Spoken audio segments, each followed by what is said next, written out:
These guys' brains are so broken. They're still doing the same grooming process.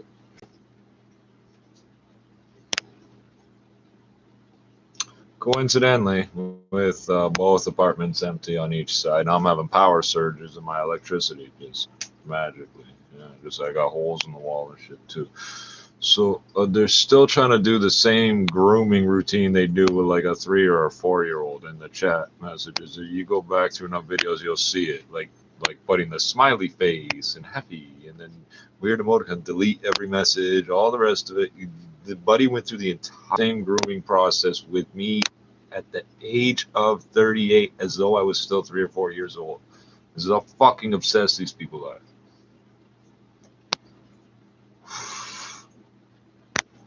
And will not fuck off. Still acting like it's me trying to get his attention. Will not fucking leave me alone. Outside on the street, here on the videos, whatever. He watches every single video, leaves weird fucking pedo fucking comments, all the rest. Enough with that.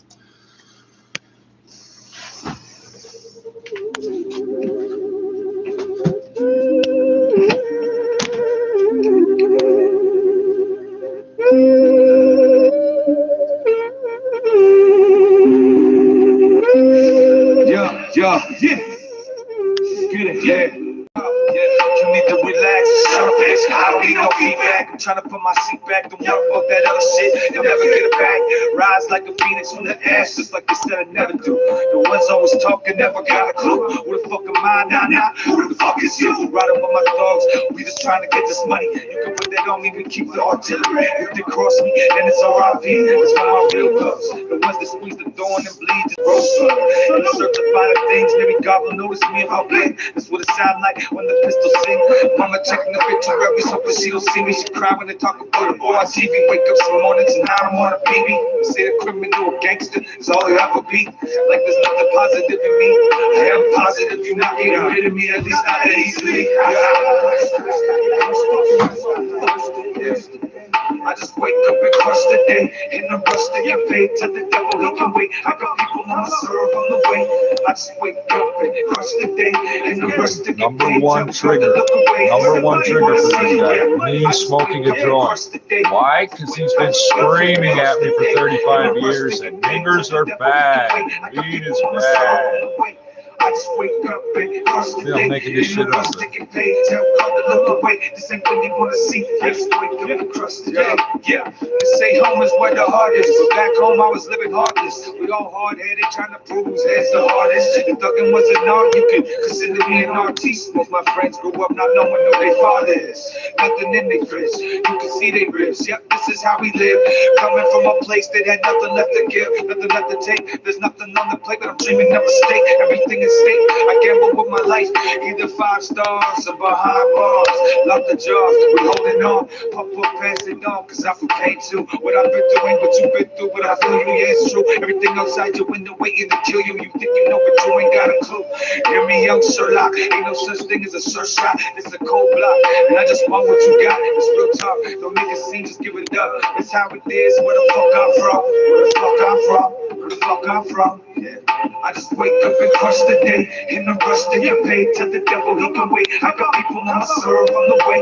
I just wake up and crush the day. In the rush to get paid, tell God to look away. Somebody wanna see, yeah. I just wake up and crush the day. I just wake up and crush the day. In the rush to get paid, tell the devil he can wait. I got people on my serve on the way.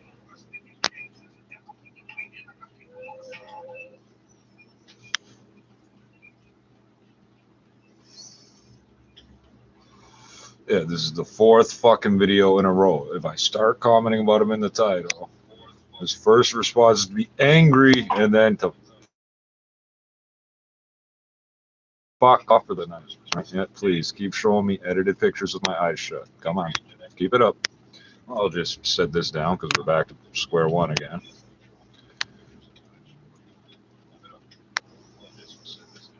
These are just regular sized papers, but we're up to like 4 or even 5 videos, I think, to finish one joint with this fucking idiot on us. You tell us something about yourself. Keep showing me my eyes closed with your weird edited photos. Oh no, please, let's hear about your childhood. That bust the screen roll with that ambition. My whole time hard, I've been on a mission. Running up the habits of the mission. Only take me a second to throw a clip in. Lick shots and get the dip in. To be wise to listen. I'm just a crack dealer, rolling in a cut jackal. It's the bow to the gang side throwing at you. I'm the 22, my chemical when you were born at you. See around here, we do more than we have to. First we shoot you, then we stab you. In the middle of cap, the cops don't care what happens. That's why we stick to the gangs and drug trafficking. They say my destiny is hell, and then I have a secret for every one of my crack sales. I say fuck it, tell the devil to prepare me yourself. I keep my head in the streets, keep my head in the streets. Lose sleep or a breathe, but it's all I need. Keep my head in the streets, keep my head in the streets. Lose sleep or a breathe, lost already speak. Keep my head in the streets, keep my head in the streets. Lose sleep or a breathe, but it's all I need. Keep my head in the streets, keep my head in the streets. Lose sleep or a breathe, lost already speak. I'm on this road, and I don't know where I'm heading. Gotta feel these are dead until I stroll. Last entry of a lost soul.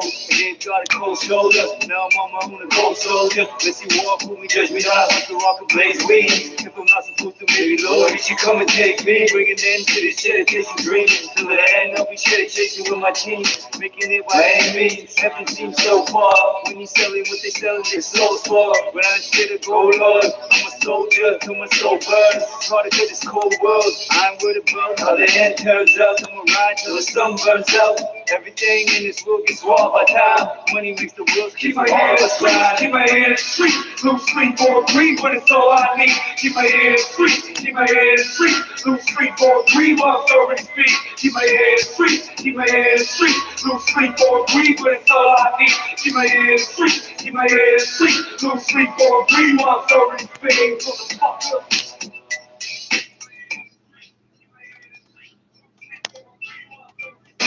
Lose sleep or breathe, but it's all I need. Keep my head in the street, keep my head in the street. Lose sleep or breathe, while I already speak. Keep my head in the street, keep my head in the street. Lose sleep or breathe, but it's all I need. Keep my head in the street.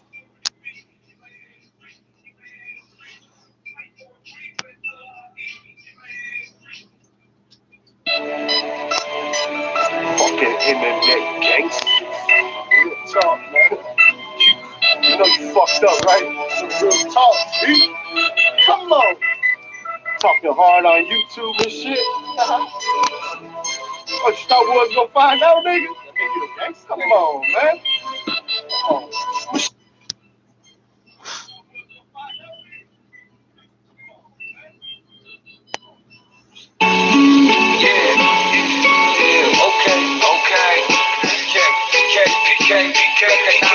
I hope you're ready. Kick on all the drugs, in the craft. I was born and raised in this trap. I'm a slave to my ways. First of the cage, already driving around with the gauge. I got ready for crazy. Cause you never know, some days it's the money, other days it's the blood. It's the blood. Next minute you're a fucking ghost. Yeah, keep cracking them jokes, keep thinking shit sweet. I pop something, have your bones flowing down shit's creek. Keep the beans lined up from here to next week. Come on, give me your money the next please. Before I knew about the broken beats, I knew about the graduate keys. And when I sleep, I count keys. When I dream of money and all the shiny things that it comes with. I was sleeping on the streets, refused to stay at a shelter. And living in a jacuzzi room at the Delta. But the circle's never over for the soldier. When I'm drunk or sober, I ain't stopping when the police try to pull me over. So when we play, we don't pray. You can find a body dead in the alleyway. In the streets, when we play, we don't play. You can get stabbed up in broad day. In the streets, when we play, we don't pray. You can find a body dead in the alleyway. In the streets, when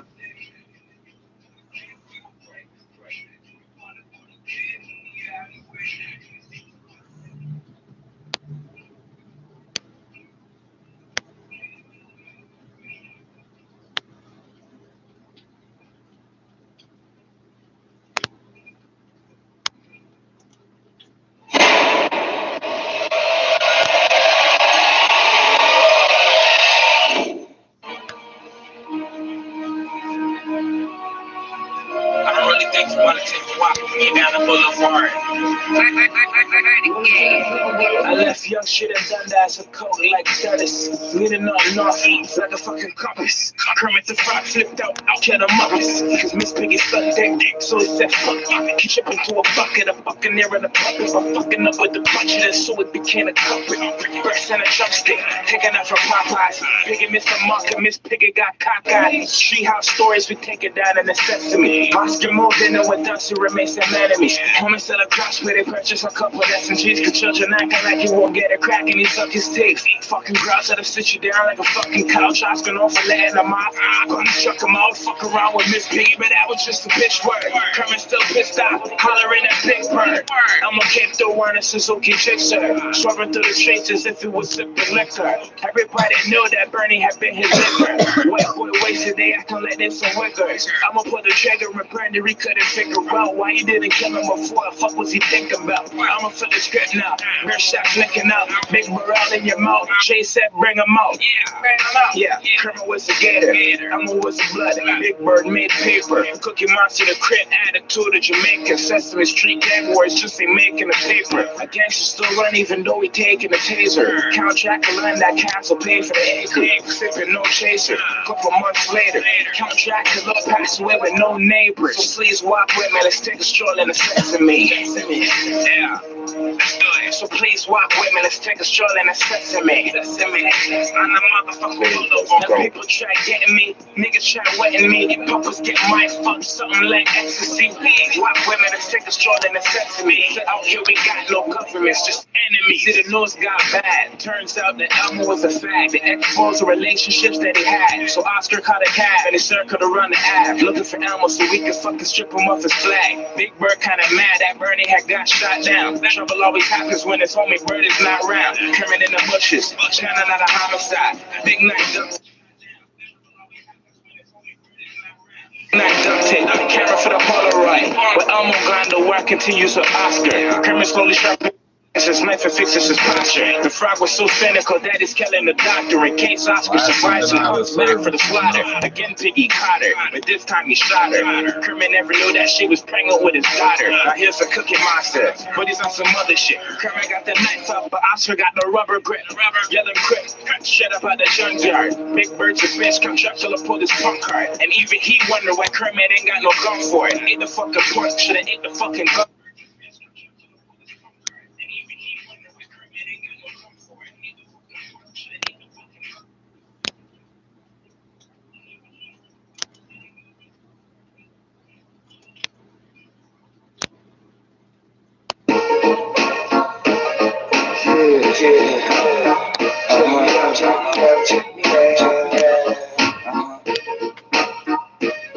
For all the crackheads, yeah, this is for you. For all you crackheads, yeah, this is for you. For all you drug users, this one's yours. For all you drug users, this one's yours.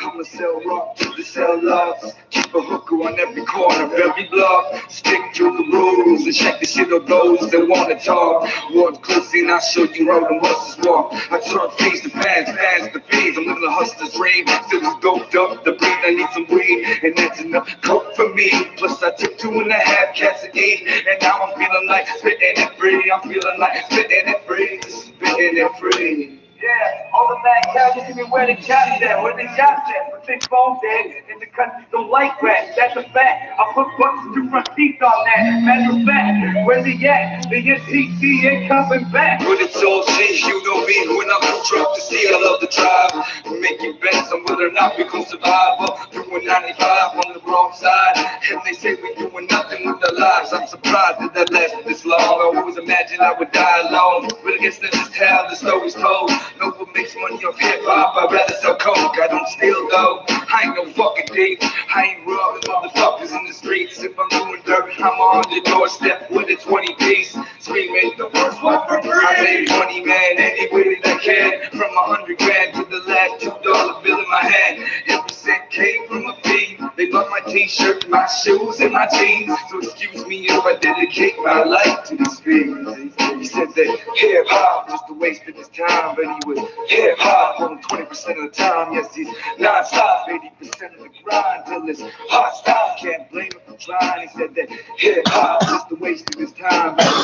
Hip hop only 20% of the time. It's non-stop, 80% of the grind till it's hard stop. Can't blame him for trying. You can't blame me for trying. In the end, I'm just a mental patient, patiently waiting, back and forth pacing, wondering if it's my turn next to see Satan. The world is cold and hell is hot. My whole life is all about not getting caught. Till my heartbeat stop, I'ma sell that rock, making chops. Put my middle finger up, screaming fuck the cops. Yeah, fuck the law. You end up with a busted jaw for repeating what you saw. My arms reaches longer than the arm of the law. I can reach you in them prison cells, just so you know. You ain't safe in jail. You might as well kill yourself. But then again, we might meet up in hell. But oh well, ain't no snitch go hold me down. I'ma stack paper till I hit the ground. Now how's that sound? There ain't no money in hip hop, but there's plenty of fiends around.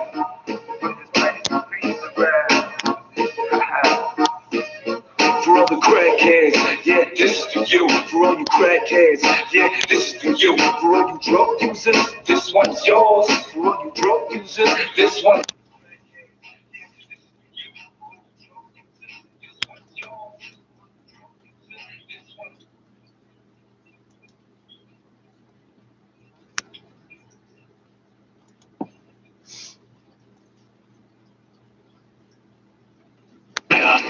Created powerful technologies, and yet we're still... Thank you so much for having me, you guys. Tell me what went first through your mind when you heard the verdict read out loud today. Oh, man, it was an emotional. I was driving my car, and I heard the verdict. I had to pull up and wipe the tears from my eyes. You know, it was just very emotional. Yeah. Tell me a little bit more about how you know George Floyd. Who was he for you? I met George Floyd in 2013 when he was coming home from his stint of incarceration. And the man that I knew was a loving, community-centered guy who was taking and using your vaccine, you'll get your vaccine. Right now, we got to shut things down. The Morning Show, weekdays at 5:30 or anytime from Apple and Spotify podcasts. We are 640 Toronto. Dads, we all got one. Close the fridge door, will ya? You're letting all the cold air out. Always trying to save the...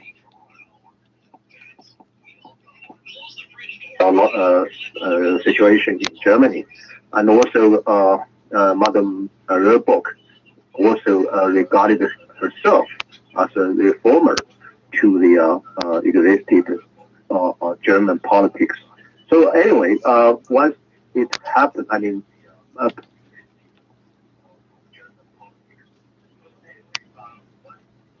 gain of 34% year on year.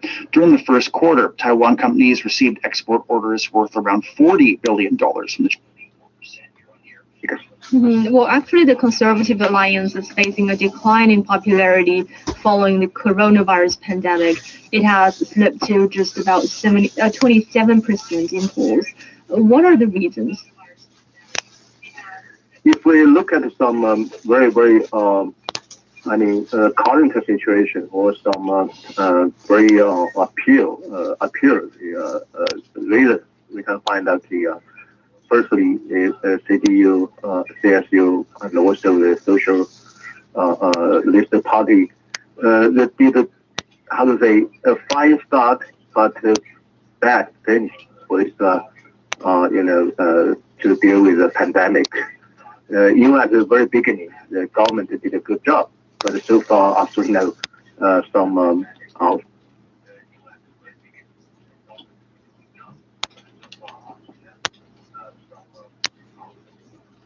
and in financials losing 1.8%.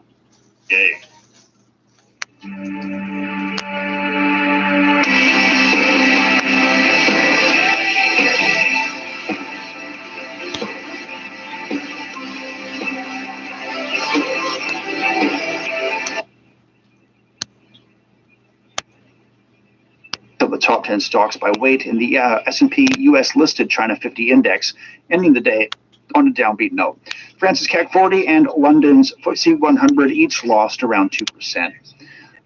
In China, the mainland markets closed lower Tuesday with the benchmark Shanghai Composite Index down by 0.1%. which is great for talk radio. We got Jason Chapman and Mike Stubbs joining us here for Global Talker, and after months of pressure, for governments preparing to bring in a paid sick day program to help people from going to work ill and spreading COVID-19. Now, Ford's been arguing against this, because there's a federal program that already offers workers paid leave. There was nothing in Monday's budget to, further address, what doesn't work at the federal level. And the program is not very good. And so, today the province announced that they'll be putting in these new measures. Only 2 provinces have such a program, Jason. This is not a hill for the Ford government to die on, but a lot of this, I think, is politics at play. Where are you on this? Alex, if you came to me, which I think you did, I think you're talking about paid sick days, and there are too many politics around this. I'm going to try and answer this question because for some reason I've lost your audio for the most part. But listen, I actually don't think it is it politics. Yeah, of course it's politics because everything at the political level is politics. However, I think this is the most important topic we need to talk about through COVID-19. We have awful paid sick day policy in this country. If people work really hard jobs and get really sick, they have very few options to keep paying their bills. We need to pay people for a long time when they get liquid in their lungs. So if they get COVID and their lungs get really bad, you need to stay away from work for 2 months. And that's impossible. I got very sick 3 years ago. I have an easy job. I was able to take time away. If you can't do that and keep paying the bills, you are hooped. And so far in this pandemic, we've learned nothing around that issue. Yeah, but Mike, if we all know that the federal program is broken, why is no one asking the federal government or the Trudeau government specifically make the program work? I mean, it's easy to dump it on the provinces, but again, it's a federal program. It doesn't work. Fix it. Well, I think you said 2 very key words there, Alex, and that is broken and fix it. This reminds me of 2 neighbors. The provincial government and the federal government feel like 2 neighbors. And in between their properties is this fence. And this fence is starting to fall over. And the provincial government has been mentioning to their friends all about this. I wish that they would fix the fence. Why won't they fix the fence? Fix the fence. And the federal government has been ignoring everything. And ultimately, the provincial government waited until yesterday to see if the federal government would fix the fence. Well, they didn't. That's a horrible economy already doing rather well. Investment is up, retail sales are up, and also exports are up. So it's a pretty favourable situation for all companies. Obviously, you can expect those in the aftermath.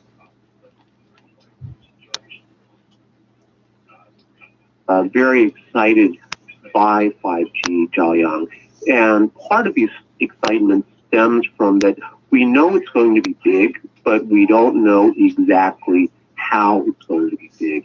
So if we look back at 4G, no one would have thought that that would have enabled smartphones, mobile rides, etc. So similarly, there's little doubt that 5G will be transformational from a technological as well as an economic perspective. Us to get outdoors and do everything outdoors. There's obviously mixed messages at the science table, Alex. The Irish, as I've said many times on this radio station, have contact traced fully. Outdoor transmission accounts for 0.1% of transmission of COVID-19. That is proper science. Scientists in this country should be echoing public health officials' advice in Ireland. Get outside because that is what will save our healthcare system. Okay, leave all the rest to the politicians. They got to screw walls around with. between their Make your message clear and save the healthcare system. But Mike, here we are, a year and a half into this thing, and it's very clear to me that politics being played at all sorts of levels in all sorts of different areas, including medical, has made this pandemic far more suffering than it has to be.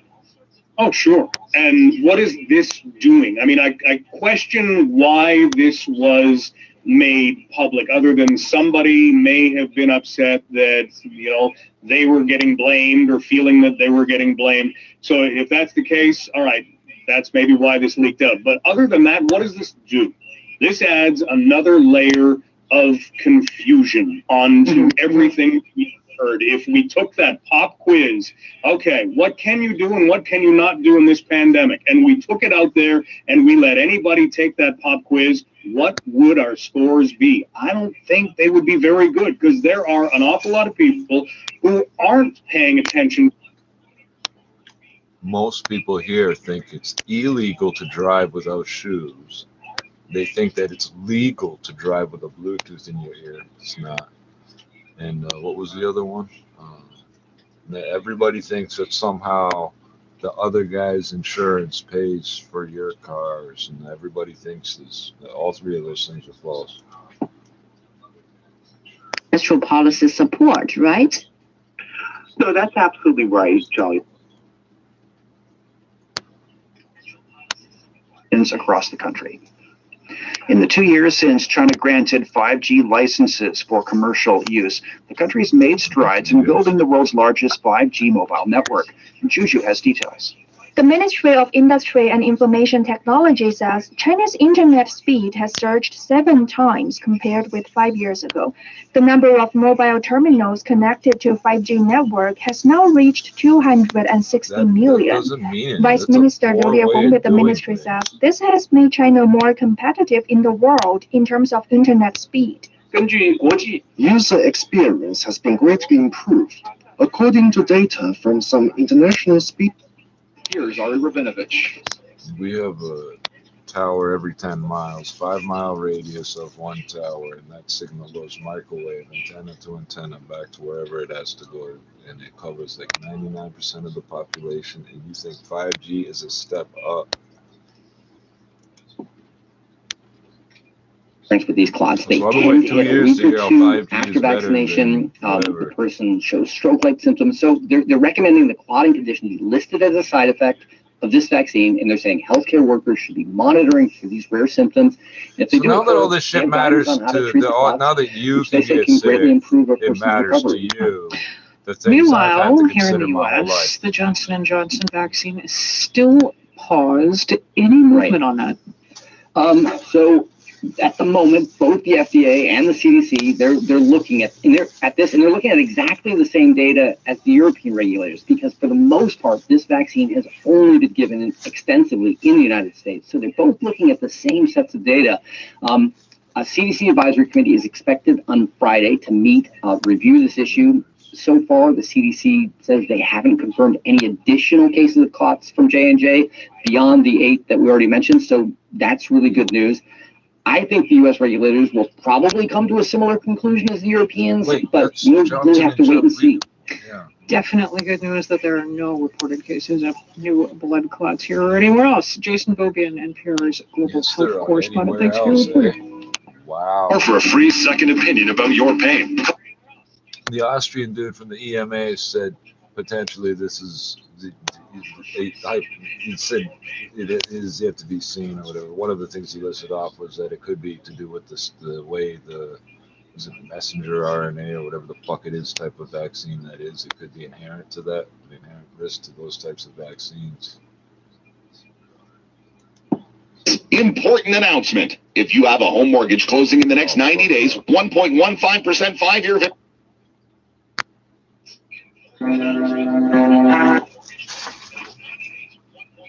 Needing a ventilator. Anthony Dale is the president of the Ontario Hospital Association. He says the system is in enormous distress, with patients from the GTA being transferred across the province. They're all working together with hospitals and the critical care command, really as one single team, Team Ontario, a single integrated force doing everything it can to deal with this remarkable crisis, catastrophe, really. Ontario is also reporting 22 additional COVID-related deaths. I'm Irene Precklett.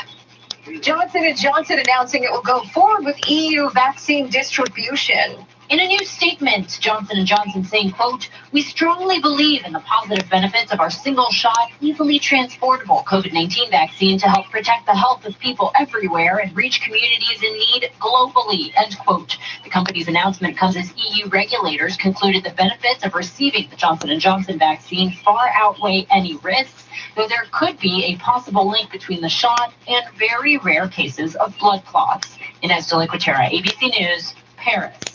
And a new study providing a bit of a wake-up call for those who don't get enough sleep. Too late to bed and too early to rise could have some dire consequences later in life. A new study on dementia showing that people who don't get enough sleep in their 50s and 60s could be more likely to develop dementia when they hit their late 70s. The data published in the journal Nature Communications showing the lowest rates of dementia in those who regularly sleep around 7 hours a night from 50 to 70 years old. Those who slept less than 6 hours had a higher risk of dementia later. Dave Packer, ABC News. Traffic and weather is next. 680 News Time 750. License 10349. Northwood Mortgage. People don't usually sing about their mortgage, but at Northwood Mortgage they do. They sing.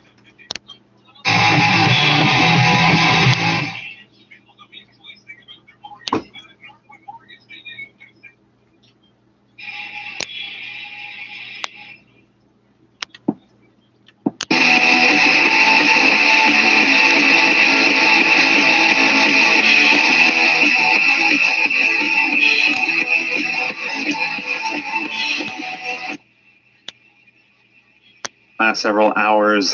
David, that's what it sounded like. What did it feel like? Pearson on Global News Radio. And there you go. Let's go. So we're talking about this 12-year-old Gravenhurst boy pushed aggressively by a cop who decided to flex his muscle where really none was needed. And a lot of Canadians, seem to shrug this off. They want to go along to get along. And yet our next door neighbors are certainly taking notice of what is nothing short in many cases of abuse of police power. And Joe Rogan, who's got one of the biggest voices in America, is now speaking up because he zeroed in on what he sees as an overreach of police. And he focused in on Alberta, where they put up a fence around a church so that people would stop gathering to pray. Take a listen to his focus. You can't just tell people what to do. You can't just decide to take away people's freedom, because this is where it goes. Like, you'll start thinking, well, we're just trying to protect people. But then you got to reinforce those laws. So how do you reinforce those laws? You bring 200 armed cops to shut down a church. Now, what happens if people resist that? Well, then you have a fucking war between the churchgoers and the cops. Over what? Over they want freedom to practice their religion a year into a fucking lockdown. A year. Or more than a year. It's April now. We're a year and a month, right? So they want freedom to practice their religion. And these cops are following some fucking crazy law that they have up in Canada, or some crazy orders that someone's given them to show up, 200 of them, and shut a church service down. I wish I could say that word on radio. Nonetheless, why does it take Joe Rogan to open our eyes to the dangers of unchecked police power? I mean, prayer may not be important to you, say she can't either, but today it's a church, and then it's that 12-year-old boy riding his scooter at the park, and then what? Where does it go? Branch Davidian? I mean, I don't know. But how long do we look away? Because we have somehow convinced ourselves, or allowed ourselves to be convinced, that giving police powers is all about protecting us, that we have to do this because of the pandemic. Section 56 of the Criminal Code. Do we have the Rogan clip? But the thing is, like, it's not going to spread to you if you follow safety protocols and you don't go out. If you want to be that person that just lives the rest of your life in lockdown, you're allowed to. I mean, regardless of this pandemic, if the pandemic ends and you say, you know what, it's too risky. What if a new one comes up? I don't want to be a patient number one. I'm going to wear 3 masks and stay home forever. That's okay. But when you tell people what to do, like this, like you tell people you can't have church service, you're going to start a fucking civil war. Like, people are going to get angry. They're going to attack the cops. And the cops, they develop this us versus them mentality. And that's why these cops would show up and act like what they're doing is not some horrific you got nothing to say crime about against 10,000 cops showing up to wipe out the where they show up 200 of them armed to a fucking church. It's crazy. But it's this is where it goes. We start telling people what to do. You have to enforce those laws. And the way you enforce those laws is through violence. And that's why this is so spooky. Yeah, I think it is spooky too. I mean, if it doesn't affect you, then you just kind of watch from afar and shrug your shoulders. It's not an issue. But there is a slippery slope here. I mean, that is not a myth. When you allow the kind of power imbalance to take hold, eventually it gets normalized. because those in charge are going to continually come up with excuses as why it must be done. I mean, during G20, it was all about protecting world leaders, protecting, you know, our streets, keep the peace. Well, I was there. I was there for all 3 days. I was in the thick of it. I saw, like, within inches of the abuse of power taking place all over the place. And it wasn't just on protesters. It was against people just walking down the street trying to get to their condo. It happened while I tried to walk my dog at night while she went pee. I mean, it was crazy, some of the stuff that was pulled at G20. I had all my reporting equipment seized, despite the very clear government-approved media credentials on my chest. There were so many charter violations that eventually, you know, the government had to kind of admit, thanks to Police Chief Bill Blair back in the day, I mean, that they abused their power. So where's the outrage now? You know, okay, Doug Ford's giving the cops the power to stop anyone at any time. The cops say we can do this, but clearly we're starting to see cases of it. And it is a threat, I think, to our democracy. And some just seem fine with it. But again, if it's not affecting you, then I guess you just don't care. But we have all these little tilly-tally tales, and I get the emails from them. You're going to send me a bunch now. You shouldn't be doing that. You shouldn't be saying that. You shouldn't be wearing that. Where's your mask? You shouldn't be standing that close. Like, shut up. Mind your business. I don't know where they became in charge, but they're all too happy to have, you know, people tell them how to live. I mean, it shouldn't take Joe Rogan to point out abuses of power we seem to ignore, you know, and maybe it tells us that we're losing our way in this country. You know, the once true north, strong and free, kind of is turning into the true north, wimpy and compliant. Nonetheless. All right, coming up, we got to get you to your news, and Aaron O'Toole, conservative leader, on the other side of this break, and we'll talk to him about leadership. What would he do if he were in charge right now? Not criticize, what would he do? That's next. Stay with us on Point. Alex Pearson, Global News Radio. Whatever the polls say, he's supposed to say. Other side of the break, that's going to be like 12 and a half fucking minutes. Revenues become 20% less important. That 20% has to come from somewhere. Activist investors argue that these changes do promote profit and revenues over the long term. And Kaur says between investors and public pressure, she expects more companies to tie pay to climate targets. Even some U.S. oil producers like Murphy and Marathon are taking this step. The key for investors is that this is a way to hold business leaders accountable if they don't follow through. Danielle Fougere is the president of As You Sow, an activist investor group. She closely follows corporate climate targets. And for some companies, spend your money on we have some questions about their intentions to reach those goals. Her group successfully pushed the petroleum refiner Valero to tie corporate pay to meeting climate targets. And now they're asking the same of General Motors. It's not clear how big of a difference these executive compensation measures will make, especially for businesses whose core product is driving global warming. But the fact that this conversation is happening at all represents a remarkable shift. This is sea change. Activist investors spent years trying to get companies to talk about climate change, and they won that battle. So now they're telling business leaders to put their own money where their mouth is. And some big companies are agreeing. Camila Domino. Just leave this running 24/7.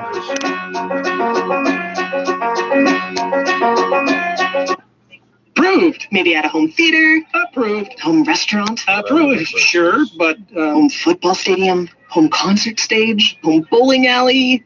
Wow, you really miss going out. Home beach. Alpine credits, where homeowners get approved to build that indoor beach, but that's an awful lot of sand. Alpine credits. Some conditions apply. This for license 12616. A rainy day fund? Sure. Most of us can handle a day or two of inclement finances. But a rainy year fund? Few can weather a storm like the one we're in now. But the good news is that federally regulated debt relief solutions do exist. And they can help stop interest payments, stop creditors, and roll your reduced debt into one simple payment. Bromwich & Smith, a licensed insolvency trustee, is here to help rebuild your worth. Change your financial forecast at bromwichandsmith.com. How Belle makes being at home. Spring. I love this time of year. It's the perfect time for a fresh start, like switching to Pure Fiber Internet, the fastest internet technology and the best TV service in one awesome springtime bundle. Amazing bundles are in full bloom. Get 5150 internet with 5 TV in one amazing bundle, starting from just $119.90 a month. Call 310-BELL to check availability. Bell, being at home just got better. The Baumlers are back on HGTV. There's just a million things to do before the people arrive, but they aren't in paradise yet. Welcome to hurricane season. Problem number 149,974 that we've encountered since we decided to buy a hotel. Together, we'll find a way to adapt. We have to. The people are coming. The people And now out to the roads for a check on chopper traffic. Well, still quiet on the highways in the GTA, no major problem spots. The weather is a bit of a factor. We have a mix of rain and snow making its way into the city, and it's going to be here all the way through to tomorrow morning at the earliest is when it's going to wrap up. So take extra caution on the roads right now, but you should make this so that's time not if you even, have that's to the do other so. thing. It's not always about how much there is. It's going to be all night to the morning. Toronto shut down both directions, east of Jarvis. So no matter when you leave the house, fire investigation. it will be snowing Spring tire sale is on now. Save up to 25% off trusted brands like MotoMaster, Michelin, and Goodyear. Ends April 29th. Conditions apply. Details online. I'm Ari Urbanovich, Global News Radio 640 Toronto Chopper Traffic.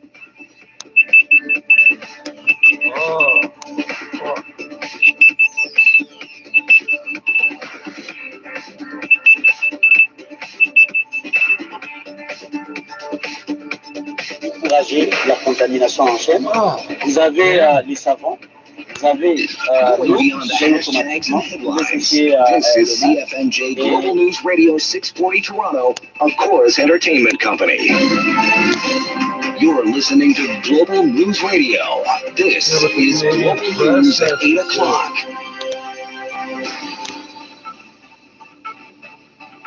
Good evening from the Global News Desk. I'm Darren Boland. Former Minneapolis police officer Derek Chauvin has been convicted of all 3 charges in the death of George Floyd, including third-degree murder and second-degree manslaughter. Presiding Judge Peter Cahill read aloud the verdict in the first charge inside the Hennepin County Courthouse. We, the jury, in the above entitled matter as to count 1, unintentional second-degree murder while committing a felony, find the defendant guilty. The jury deliberated about 10 hours over 2 days in a city on edge against another outbreak of unrest. Floyd died last May after Chauvin, a white officer, pinned his knee or close to the 46-year-old black man's neck for 9.5 minutes. And following the verdict, many of those who gathered outside the courthouse reacted to the news. I was really worried. I was worried about my city. Thank God my city will not burn tonight. This is a new day. This is something beautiful. This is something different. It's finally some little piece of justice. Well, the White House is also reacting to the decision coming out of Minneapolis tonight. U.S. President Joe Biden calls the verdict a moment of significant change. There's systemic racism is a stain on our nation's soul. And the knee on the neck of justice for Black Americans, profound fear and trauma, the pain, the exhaustion that Black and brown Americans experience every single day. Today's verdict is a step forward. Well, Biden says he also spoke with the Floyd family after the verdict was released and says, while nothing will change what happened, at least now there is some justice. Well, meantime, Ontario's Science Advisory Table has publicly released its own recommendations for the way forward to help battle this third wave of COVID-19. Now, for months, Scientific Director Dr. Peter Juni called on the Ford government to do more. Here's what he had to say yesterday on Global News Radio. Look at Switzerland. Switzerland does many things wrong right now, and still they struggle less. Guess why? It's a no-brainer, because they have enough social security that people stay home when they need to. It's as simple as that. And as for what's being recommended, here's Global's Brenna Carnegie. Ontario Science Table lists 6 items that will work to reduce COVID-19 spread. It includes allowing only truly essential workplaces to remain open and paying workers to stay home when they're sick. Ontario's government has faced pressure to implement its own paid sick leave program, as experts say Ottawa does not go far enough. Health Minister Christine Elliott acknowledging today they are looking at options. It was clear yesterday with the budget that it was not going to be approved by the federal government. government, and so we are considering our alternatives now to deal with those gaps. The table is also recommending speeding up vaccination for essential workers and for Ontario to allow all the white people decided they didn't like you. Distanced and wearing masks. Brianna Carnegie, Global News. Well, Prime Minister Justin Trudeau and Deputy Prime Minister Chrystia Freeland both say they are seeking appointments at a pharmacy to get vaccinated with the AstraZeneca vaccine for COVID-19. Trudeau says he hopes to encourage others to do the same by getting the shot himself. With the news that AstraZeneca is now available for 40 and up in Ontario, my office and I are busy trying to book appointments, and we will be sure to invite everyone along to help encourage others to get vaccinated as quickly as possible. Well, at age 49, Trudeau, along with Freeland, who is 52, became eligible today when Ontario dropped the age to get the AstraZeneca vaccine to 40 and above. Well, Peel police are now investigating an incident between a teen in Gravenhurst and the OPP. Now, in the video that you can see on our Instagram page, Global News Radio, you can see the officer shove a 12-year-old to the ground. The officer has been placed on administrative duties while the investigation takes place. But what do law enforcement specialists think of the video? It's as ugly as it looks. Dave Berry is Global's crime and security analyst and says there's no excuse for the officer's behavior no matter what he's been dealing with. Maybe this was the moment where this officer lost his cooler control, but you'll never in any scenario could I say that would be appropriate. Kerry says he agrees with the OPP's actions in getting Peel Police to investigate the matter. The commissioner of the OPP has taken this very seriously, that wants transparency. He says no matter what comes of the investigation, the video hurts the reputation of all officers in Gravenhurst, and some real bridge building will need to be done. Dave Woodard, Global News. And say it ain't snow. All right, bad puns aside, a winter weather travel advisory by Environment Canada is in effect for areas ranging from London and east out towards Kingston. Global's chief meteorologist Anthony Farnell says the snow will begin late tonight and last until Wednesday afternoon, but Farnell stresses the amount of snowfall will vary across the region. The weather travel advisory down 24 hours of snow. They talk about 4 to 8, maybe up to 10 down by the lake, actually. I'm thinking more like 2 to 3 centimeters, and then we'll see heavier amounts in that 5 to 10 range if you get to Oakville, Burlington, Hamilton, and then 10 to 15 to places like Niagara. Farnell says blowing snow and freezing temperatures will make Wednesday morning's commute feel more like winter morning altogether, but says temperatures will rise throughout the day, and at that point, the melt will begin. Miss the beginning of this newscast? Use your Alexa speaker to hear Toronto's top stories on demand. Set your flash briefing to play 640 Toronto. In sports underway now in Boston, the Blue Jays are squaring off against the Red Sox, and the game... Shit.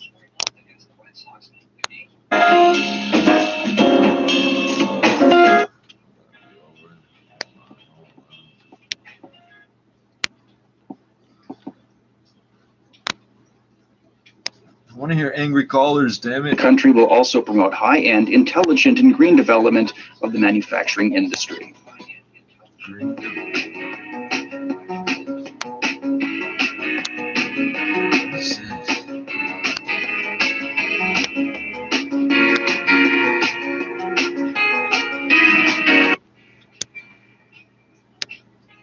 Murder and manslaughter charges. The crowd, as you heard, burst into cheers.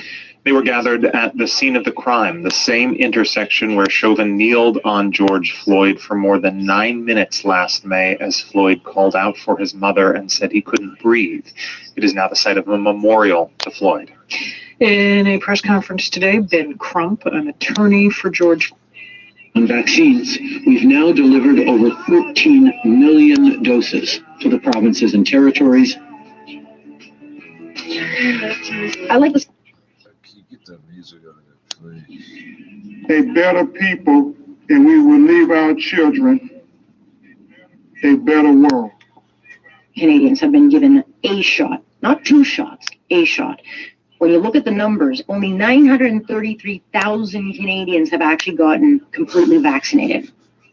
You're not vaccinated until you get 2 shots. So why we accept this narrative of 1 shot being vaccinated beyond me? I mean, we may have the best portfolio in the world, but it is not arriving fast enough, which has forced premiers to find their own way. In fact, Brian Pallister today announcing that North Dakota is now gifting 4,000 vaccines so that we can get Canadian truckers who supply the global chains protected. I mean, that is pretty sad. Very thankful for it, but it's pretty pathetic.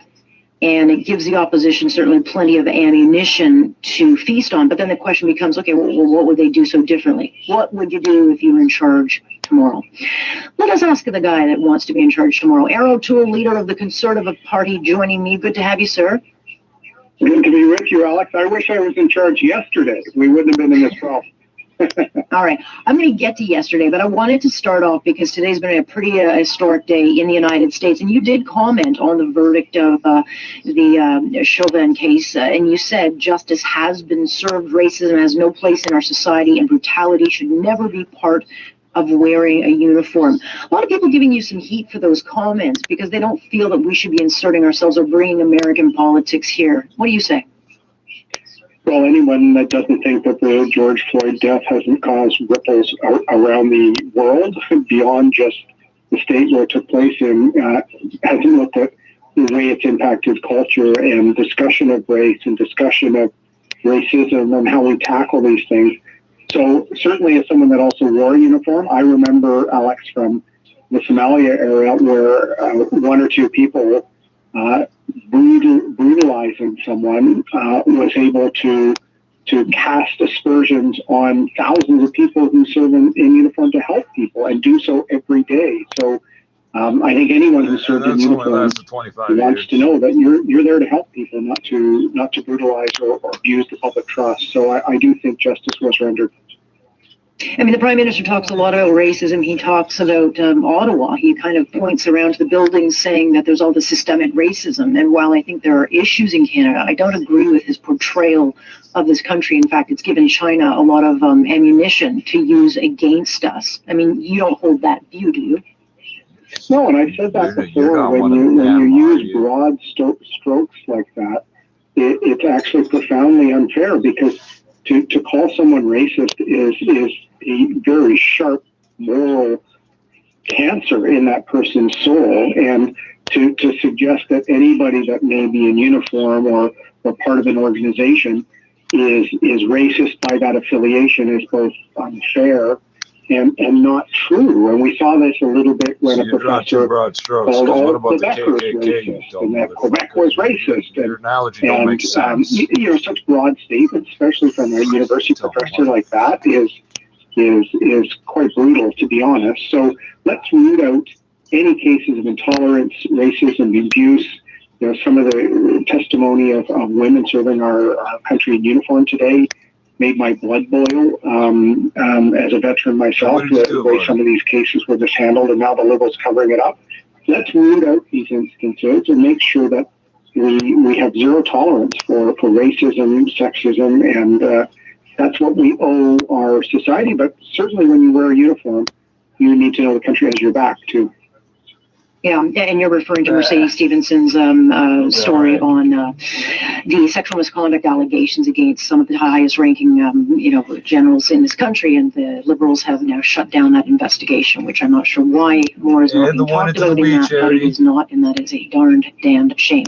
Let's talk a little bit about some of the issues of the week, and obviously vaccines is an issue that is not going away, and you've been very critical of this Prime Minister for not delivering on these. So then the question becomes, okay, if you were handed the position tomorrow, what would you do to fix it? Your blood boils. Well, I would do a lot of what we're seeing some of the provinces do now, which is try and forge better supply chains through relations both at a subnational state. So North Dakota and Manitoba, that was leadership from Brian Pallister in Manitoba, because Trudeau hasn't supplied what the federal government should be to the provinces. It's the same thing in Ontario. If they'd had 300,000 vaccines per week in February, we wouldn't see the depths of the third wave. So that's what I'd be doing now. But Alex, a year ago, I talked about the need for self-sufficiency on everything from PPE to critical medicines to rapid testing. I would have had a nationalized rapid testing system up now. I have a sister who lives in the UK who has rapid testing they take 2 times a week for school. And right now, rapid tests is like a rare commodity in Canada. In other parts of the world, they're being used with regularity to trace and limit the spread. So Trudeau's been late at every step. There's been no federal leadership, and it's causing the premiers to have to go out and find their own supply. I want to talk about the budget, which came out yesterday. A lot of reading. There's 740 some odd pages there. Over $100 billion in new spending with aid for businesses. There was an increase of minimum wage. There's something for everyone. The big carrot, obviously, being dangled is national daycare in place by 2026. And this has been a promise the Liberals have made since Paul Martin was finance minister. But back then, you know, he could balance a budget. We didn't have the economic situation that we have today. Still hasn't been delivered, but I think what is clear is that progressives, you know, have cornered the market on giving stuff to Canadians, you know, so that, you know, they can cover off and kind of distract from not delivering vaccines. So it makes it very hard for Conservatives to put anything in the window that might be appealing to voters looking for a different choice. How do you then appeal, you know, to new voters and people looking for the leader who's going to offer something different when you kind of have to always come in and be the disciplinarian? Well, I think you have to actually come up with solutions that really fit the needs of Canada today and what families are juggling today. And this is how disconnected the Liberals have become. This is the 9th time, Alex, that they've promised this. 9 times. It's almost laughable to think that they're saying, oh, 5 years from now we're going to have this. We haven't consulted any of the provinces. But you didn't believe us the first 8 times, we're going to do it the 9th time. If I talk to any family, and look, I've got young kids, as you know, and even before I was elected, we were juggling. My wife worked for the Argos, she worked for CTV, I worked as a lawyer, and we were trying to juggle how we were doing everything. Families want flexibility. They don't want some mythical program based on when everyone commuted at 9 to 5 and I had my lunch pail and someone else would go somewhere and we could pick our kids up at a specific time. If anything from the pandemic, Alex, more flexibility is needed for families because their needs might change on a daily, weekly basis. Sometimes they make decisions about working from home for a time. Sometimes they rely on family or someone down the street or circumstances change. A one-size-fits-all, it will not work. And in fact, I think we have to give tools and as much flexibility so that all families can have some support when they need to make decisions. Who am I to criticize if they give them 10 minutes and I don't listen? Mom and dad. And so this is kind of like a 1980s solution based on the fact that most people are working a mixture from home and in the office now. So let's give them flexibility. Okay, so then what does that look like? Because I know you're not going to lay the strategy out here. I wouldn't expect you to. However, tools and stuff are great, but like in downtown Toronto, you know, where tennis and lunching is great, these voters, these women will eat this thing up. They will really like a national daycare program because it's great for them, no matter how much money they have or don't have. So what do you do then to put into the window, say, here's what we'll offer you? Well, we're going to try and come up with a set of policies that apply to everyone, not just folks at the country club and the 416, the 905 and the suburban, the rural. If you have an approach that gives flexibility and gives the parents the choice on how to apply the tools or support, that's what I think they want. And as I said, the old construct is set up on an old model that is, you know, mom and dad both going away at the same time and doing, no, some people may need a bit of after school care. Some people may need a part day here or there. Having a sort of system based on the 1980s is not actual leadership. You know how good daycare was in the 80s? They wanted to announce something big like UBI or National Pharmacare, National Childcare. The irony is all the provinces were asking for help and help because we are in a pandemic after all. The Liberals didn't listen to a single province. They didn't consult provinces, and the provinces will have to deliver these programs, Alex. And I understand that, you know, you probably, I'm assuming you're not going to be supporting this budget, but you will team up, be open to teaming up with the Bloc to fourth health spending to get this budget passed? Oh, well, I think we're proposing some amendments. So is the Bloc. Our main concern is the unsustainable debt levels, Alex, and there really is an erosion of our private sector economy with this approach here. Again, more sort of subtle attacks on our resource economy. We need the entire economic engine firing. If we're ever going to start dealing with $500 billion of debt, Mr. Trudeau, $500 billion. And they have no plan to rein it in. So we won't be supporting the budget. We'll be putting forward a number of plans. But Mr. Singh has already said he'll be supporting it in one way or another. I don't think there's going to be a showdown on this budget, but we need to get the vaccine. Going to what you said before, Canadians are frustrated because we're way behind where we should be. Yeah, and I mean, but how do you compete? You know, the NDP are going to offer up a guaranteed basic income or pharmacare. You've got the Liberals that are going to promise the earth, the moon, the sun, and national daycare. You've got to have a bold idea for the party to run on, because, you know, it's not that sexy to pay off deficits and debt. I mean, that's just, for whatever reason, it's not all that fashionable these days. And so what's the bold idea? Well, we want to get the country working. I've launched the recovery plan, which is 1 million jobs in 1 year, and we're turning our competitiveness, and we're going to have a number of key policies based on that. I think the Canadians that work hard and knew we had a crisis and we had to respond to it in COVID, they want to get life back to normal. They don't want magical programs where everything is free, and universal income free, pharmacare free. They know this isn't sustainable. There is no going back and to the Liberals normal. are already looking at taxing people's homes. They're already looking at raising taxes. Because if interest rates go up in a couple of years, Alex, Trudeau's setting us up for a debt crisis. So I think most people say, only if interest rates get go back up, to normal. right? Let's stop this sort of reimagining of the economy and spending wildly.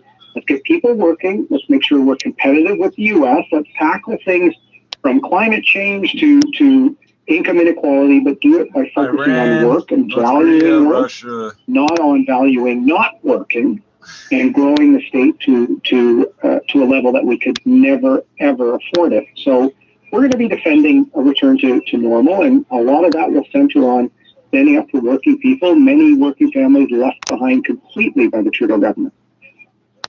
All right, I tried to get it out of you, but nonetheless, we'll wait and see what the policy is when it comes. I appreciate your time. Thank you, Alex. That is Aaron O'Toole, hoping to be the leader of tomorrow, leader of the Conservative Party for now, and we'll see. I suspect this budget will go through. More like Pepsi, right? That, now is not the time to go to an election, but I'll be very interested to see what goes in the window for the Conservatives, because being responsible and paying the bills sadly doesn't sell these days. So we'll wait and see. All right, when we come back, we will get talking. There's so much going on in the news today, so we will get at it in around 1 o'clock. We're brought to you by our good friends over at PEDOS. Stay with us here. Alex Pearson on point, and this is Global News Radio. Government's going to borrow money great, and we're equally fucked. Time now for a check.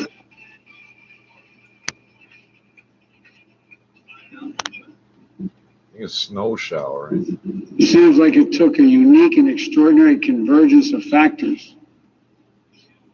A brave young woman with a smartphone camera. Don't spend this. A crowd that was traumatized. Traumatized witnesses. Well, I know there was no micmac there, because somebody would have walked up and dropped that fucking cop in the back of the head. In broad daylight, for ultimately the whole world to see. But Judge, blah, blah, blah, whatever you just said. But George Floyd would have started breathing. Vice President Harris said the entire country has more work to do. Here's the truth about racial injustice. It is not just a Black America problem or a people of color problem. So it is a problem for every American. It is keeping us from fulfilling the promise of liberty and justice. Although it's not about genetically being white. NPR political reporter Lana Summers joins us now. Hi again, Lana. Good evening. What stood out to you as you listened to the president and vice president speak tonight?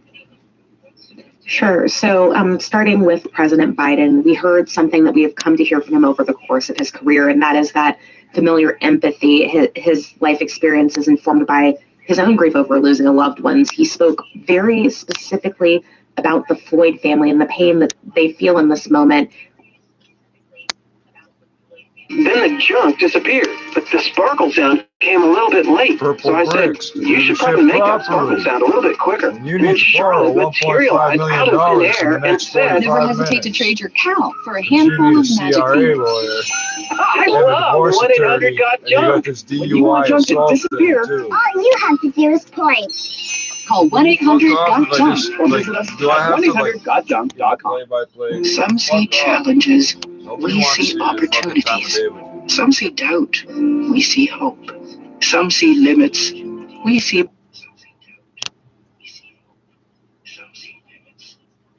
They spoke to the nation. Is that right? Do we know what they said? Yeah, that's right. And we know that because Trump released a video that had some of the audio of that conversation. President Biden said that he was relieved and that he pledged action. He said, we're going to do a lot. We're going to stand until we get it done. And that action, that Une autre particularité, vous avez les thermoflash. Et donc, pendant que vous êtes en train de vous laver les mains, on vous élève la température. Et alors, ces dispositifs, au-delà de ces lave-mains, viennent de permis à la disposition de ces programmes de lutte contre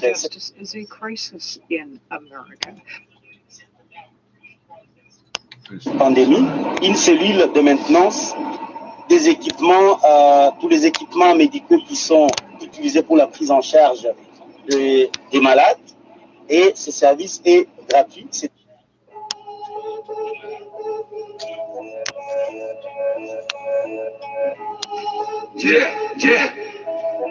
Gang like wreck, gang like wreck, lay him on his back.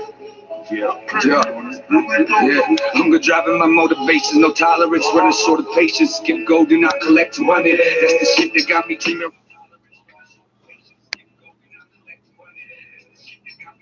What was that? Notifications in any event.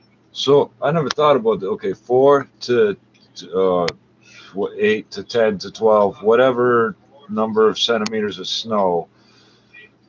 Snow is water. Okay, how, if you melt that down, what does that equate to in terms of like if it rained a certain number of inches or millimeters? I can't believe all these years I never thought about that equation before. Robberies, when Pops left, there was the block to father me. Got a problem, load the weapon, that's how you solve it, that's what it taught to me. And it's how your face don't bother me. Put me in the direction where the bottle be. Guess that's just how it's born to be. Some come to this world with diamonds and pearls, some come with poverty. But knowing that teach us right and wrong, how could you say that we wrong? This is all we know, so gotta be right. Or maybe it's left, but that's all we got left. Not to thug until our last breath. Truly, peace and love to the ones that knew me, you fuck the rest, I mean it. And she knows, but I walk up this door, it might be for the last time. They say the stars burn the brightest right before they die. That's why I tell her I love her just in case today's my day to shine. Father, forgive me for I sin, and I feel I probably sin again. Tell me whose blood is this on my hands, cause I can't remember. And when my neck goes, I allegedly in the room. All my thugs, pump drugs, dump slugs, grave dug. Nah, you ain't one of us. If you want it, better be ready to kill for it. If you want it, better be ready to kill for it. All my thugs, pump drugs, dump slugs, grave dug. Nah, you ain't one of us. If you want it, better be ready to die for it. If you want it, better be ready to die for it. That early morning hustler shit, cocaine in the pot, stirring till it's thick. You should be saying the heat bag. What would I be without you?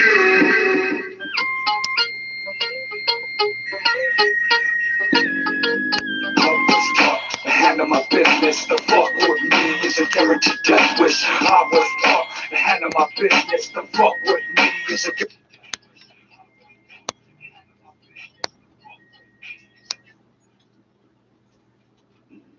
I've seen this moment in my dream. going up in the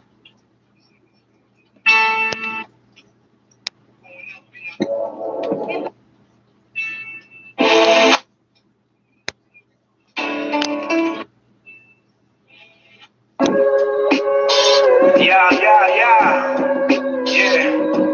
What up? It's drama. I'm power tripping with money popped in my collar on that hood shit. Fresh out of jail, straight to the dollars, got a good connection, never ace. All on a Friday, hit the block and watch the money rise. Bread in the oven, pockets full of stuffing. Never catch me clubbing, but I ain't show the money, then the hoes come running.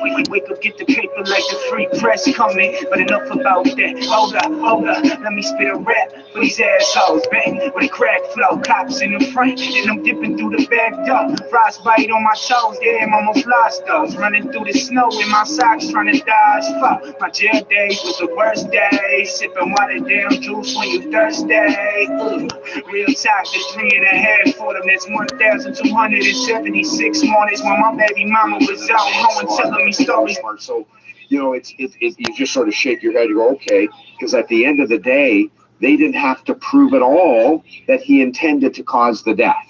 So, you know, it's. How many black people locked up for that exact same technicality right now? Pocket full of money, not the kind that she would loan me now. Sickest kid rapping still. Someone called a doctor cause the rap is ill. Here, take another pill. Fake rappers acting still. I've been on my A game, shit never lacked the skill. Real top. Yeah, it's that gang like shit. Yeah, homeboy, yo. I'm from the same side, where they might walk up or they might drop by. Yeah, I'm staying high, cause today I might die. My homie doing robberies, trying to feed his kids. Cause shot now, you don't do shit. I live in a cold moment, fuck yesterday, tomorrow, bringing some pain. Yeah, my other homie, he a parole violator. When I seen his PO with his eyes dilated, they locked him up quicker than the secret say, see you later, alligator. Crowd surfing on the pack of haters. Tomorrow never comes, tonight is all that matters. I'm staying faded, cause I don't like who I am when I'm sober. Staring in the mirror like, behold, the demon that holds ya. Yeah, I dream, well I'm wide awake. I might lose it all, that's the risk I take. Yeah, I dream.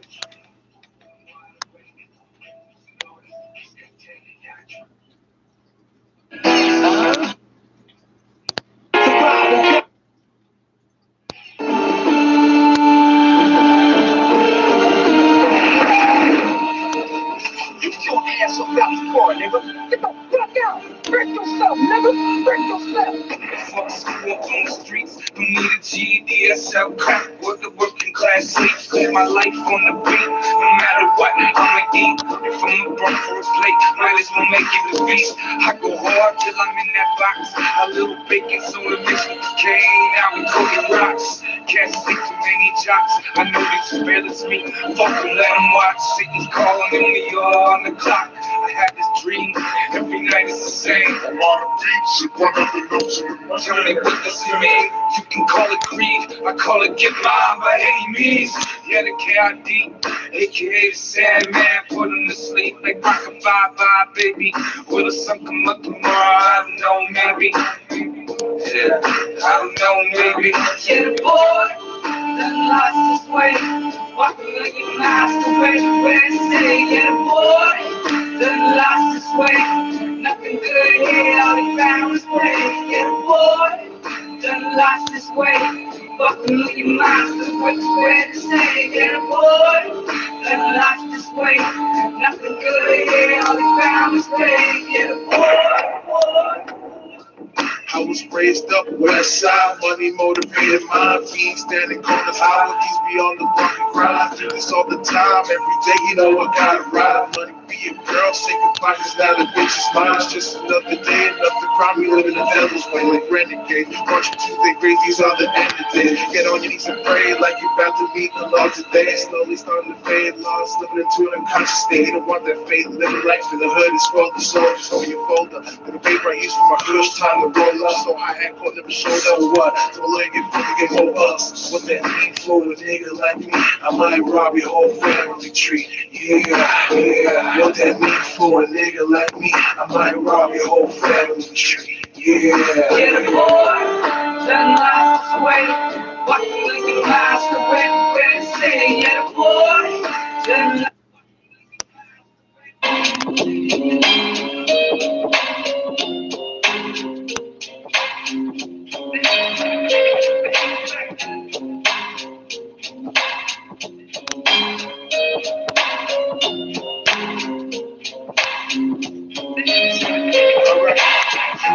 Hard till my number call, trust me dog. You ain't prepared to do what I'm prepared to do. Work the car, the artillery I got, you have like a chainsaw. Rat-a-tat-tat-tat, bang down. Stop, listen, what's that sound? Everybody look what's going down.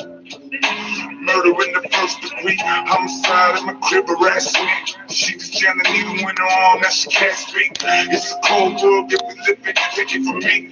Yeah, in the end, everything I see and have seen is but a dream within a dream. Long days, cold nights, serving fees. Just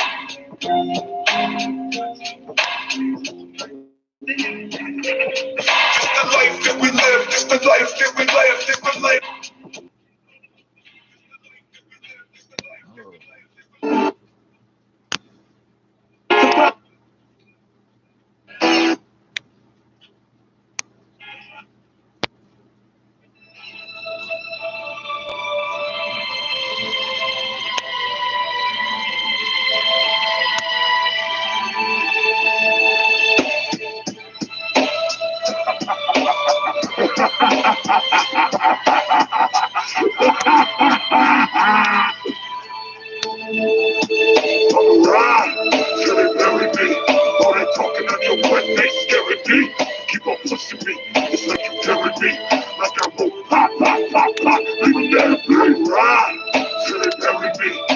talking on your butt, they scaring me.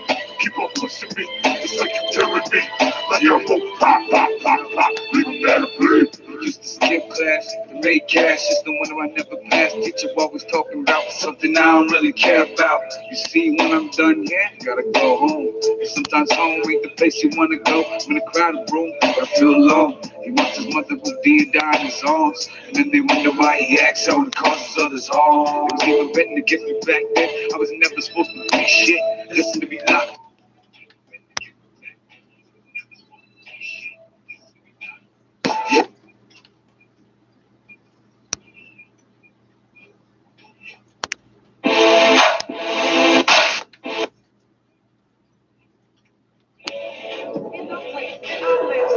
Die by like records, yo, just another day around the way. My homie just got released about the cage. Already got that look in his eyes telling me you won't be long till he back again. Yeah, it's a fucked up world that we live in. I swear when I close my eyes, I can hear the tears of my children. So in my seat, what do you think of me?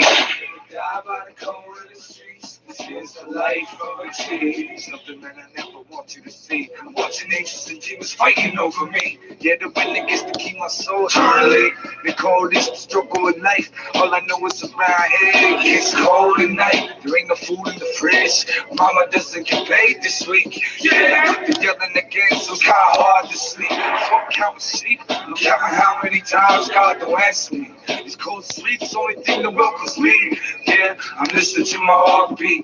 Getting high, smoking weed. I hit the block, pass it to my dead homie. Sometimes it takes me a minute to realize that you ain't there. Spend a lot of time talking to myself like you're still here. Only thing I can do is pour my liquor on and send you my prayer. Just another day living in the hood. Just another day around the way. Good today. I didn't die today. $1,000 with no documents or credit checks and pay back over 3 to 5 months. Spice up your week and call 1-800-NEW-CREDIT or apply online at laminate.com. It ain't unusual to hear gunshots. Homicide detectives on the corner taping out the murder spot. The jack boys down the street saying, give me what you got. Little homie pushed the rock. He hustled hard to get that watch. So we refuse to give it down. One shell from the clock.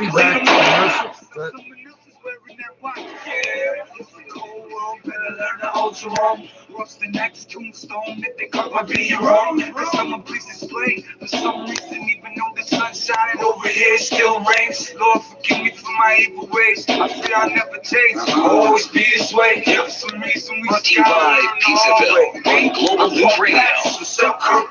There we go. 36 in the round 2 of Counterpoint, brought to you by our friends at Pizzaville. 416-736-3636 at pizzaville.ca. We've got Kelly Harris and Lauren Honick joining us tonight and talk about de-escalation. This would be a big fail of that.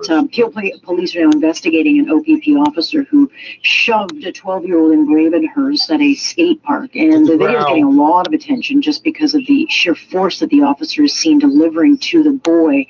And that boy has now spoken out, or there's audio that has been released as he explains the aftermath of what he said happened. Take a listen. Tell me what happened? The police came to the skate park to tell us to put our masks on, and most of us didn't. But I recorded a video saying, like, we have a right to breathe and stuff. And he came asking for my identification, and I told him I was 12, and he came over and took my scooter because I was trying to leave, and I didn't let go, and he threw me to the ground. He threw him to the ground, all right, Lauren. And look, he's 12. The cop was pretty big. And yeah, skateboard parks are shut down. They should not be. There was maybe 10 kids out having fun. And this is one of those areas where you need discretion as an officer as to where you're going to lay the law. Was this justified in your view as to what you saw? Well, that's the problem in video, right? You look at it and it seems to be the judge, jury, and you go, that's it. So okay, from the video point of view, we've got, to use the expression Houston, we got a problem. But at the end of the day, this is what we talk about when we always talk about due process. I'd like to hear what the officer eventually is going to have to say. Would that constitute an assault? Potentially, yes. Would that be something that's called in law justifiable force? Potentially, no. So there's a lot of things that happen, and that's why this has to be investigated. But once a video like this circulates, what ends up happening is the jury, i.e. the public, has already made its decision. So and what? I The know public has people will no say, say "Oh, in come on, any of Monica, this." look at that. Stop wavering." It's completely irrelevant here because the it's public not a has matter no of say in any wavering, of this. It's a matter of fairness. And yeah, the video doesn't look good, but let's wait and get all the facts. Yeah, we will get all the facts eventually. I mean, but when you get these cases, Kelly, there's something called the Shield of Blue, which often goes up. And while the SIU is not investigating it, I think it's probably pretty good that there's a tape out there so that there's another side of this. Yeah, and again, there's a lot of questions that I have. First off, if you don't want the kids on the skate park, why are you walking up and telling them to put on their mask? Why are you doing all these other things? Why not just stand in the middle of the skate park and say, go home? Again, these are decisions that the police officers have made that put themselves in a position where there is confrontation. That's This not happened their in a job. very narrow window of time. And yeah, I feel bad for them because they're getting mixed messages from everywhere. Plus, you've got the public is in a situation right now where they're acting out against authority, and more so than they should. But at the same time as this is happening, wasn't there like an anti-mask, anti-vax march down Queen Street on the weekend? Like, what? That you're okay with that, police? But you want to take a kid out in a skate park? Like, there's an inconsistency there.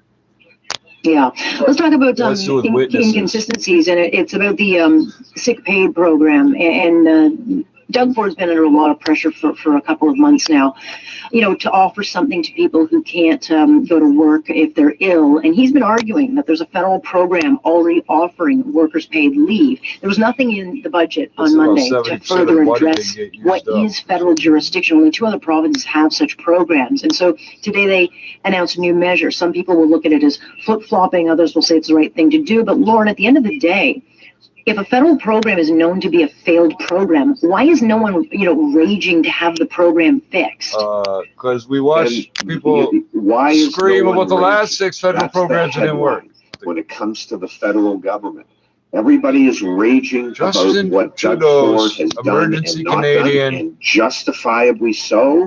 But that doesn't give a pass to the feds just because we may be having problems here. And this is a perfect example, Alex. Yes, the SICKLY program should be coming from that's where we thought we were going to see it. That's where we thought it was going to fill in the gaps in the budget, and it's not there. And why isn't it there? And nobody's asking that question. So you know what? With all the problems that this government in Ontario has been having over the last several months, to say it mildly, I'm glad to hear them coming forward today. I'm glad to hear, hey, the feds aren't doing this. We're going to try and do this now. Maybe a little late. Maybe they should have done it before, but I'm happy to see that they're doing it now. But the guy in politics, I mean, Kelly, it works in Trudeau's favor when things don't go Ford's way. So he's happy to let him take the blame on this stuff. Well, yeah, and I love the fact that Canadian taxpayers are paying for sick leave at the Amazon work factory while Jeff Bezos is worth, what, $200 billion, is getting like a donation from Canadian taxpayers on this one. But never mind that. The fact is, the Mr. Ford's office is doing a real bad job in communications in explaining who is responsible for what, and they're getting beat up far too often because they've done a bad job explaining that Justin Trudeau is the one who is responsible for that. And if they can now say, you know what, he hasn't done it, we'll admit it's a mistake because he can admit his mistake, so we're going to step in and do it. And that's what they need to be communicating it. But I don't know that people are listening to him anymore. No, that's the sad part. It turned out. Yeah. I have very little time for this, but one of those big mistakes would be vaccines. And so the Prime Minister, the Premier of Saskatchewan, decided to go it on his own. And U.S. North Dakota is gifting 4,000 vaccines to truck drivers, Lauren, so that they can go back and forth safely over the border. Also, they can fuel our supply chains. Brian Pallister announced the deal today, but again, this is a failure of the federal government, and the province have to go it alone. Yeah, and it's another good example, Alex, of the failure of the federal government. And by the way, while the provinces go it alone, while the provinces do these things, while people like Doug Ford get beat up, quote unquote, the planes continue to land, the planes continue to come in, the borders continue to be open, and nobody is there banging on the federal government's door going, what are you doing? And what's happening, what you're seeing about this Manitoba government and the state of North Dakota, it's just another government going, I'm just going to do this myself. And that's what's happening now. And we're seeing that, and that's the danger. When you don't have the leadership at the top, it leaks all the way down. It's not an excuse. It's not an excuse for people, but it's a reason, and it's important. And that's what we see on a day-to-day basis. Scandal. And 30,000 liters of milk down the drain. Simply put, this Mr. Ford has been due to having to do this. Remember the PPE situation? This is not new. Yeah, no, it's not. It's been a theme of this pandemic for a very long time. But like you say, folks are no longer listening. All right, guys, I got to leave it there, but I thank you so much for your opinions on a very busy day. No angry callers? Damn it. Kelly Harris and Lauren Honickman joining us here. When we come back, what Dr. Lowe is doing now that he should have done, I don't know, 7-8 months ago. We'll talk about his interview that he had with Mike Stafford, who asked some pretty simple questions, like, what's taking you so long? That's next. Stay with us. Alex Pearson on point. This is Global News Radio. Every single station's going to go to sports. Watch. Janice Kors is with Pearl Meyer, a firm that advises companies on how to pay their executives. She says investors are very interested in tying compensation to things like climate goals and diversity and equity, but boards can be skeptical. Say a company decides to tie 20% of its total bonus pool to environmental or social goals. Have profits become 20% less important? Have revenues become 20% less important? That 20% has to come from somewhere. Activist investors argue that these changes do promote profit and revenues over the long term. And Kors says between investors and public pressure, she expects more companies to tie pay to climate targets. Even some U.S. oil producers like Murphy and Marathon are taking them. Climate target sounds like a war type of weapon thing. At the top of hundreds dead Tutsis. His backbone was almost in two pieces. That was my last image of him. My young brother, together with other relatives, all of them, perished in the church of Nyamata. Surviving the human butchery of Nyamata was not the end of these terrible days, but rather it was the start of living without soul, dying every day, as our life expectancy was only 1 minute. On the second day, on 16th April 1994, the massacre of Nyamata Convent and Sunday School were bloodshed full of unseen cruelty. Hundreds of Interahamwe had come early this time. Guns, grenades were no longer scary anymore. By cutting Tutsis into small pieces, by starting from parts of their heads, had no words to describe these brutal killings and how painful it was. Your Excellencies, we need to remember the pain of women during the genocide against Tutsi, that it needs its own research to give them enough justice. Because the image of this pregnant woman brought to the killing site, where I was standing waiting my turn to be killed, it never left my mind. I remember her crying, asking two Interahamwe to forgive her by telling them that the child in her womb was a Hutu. Oh, don't worry. We are going to remove our child safely. but you deserve to die. This killer responded. Do you feel her pain? When they start to butcher her using machetes? How her screaming, her most painful death, had nothing else to be compared with.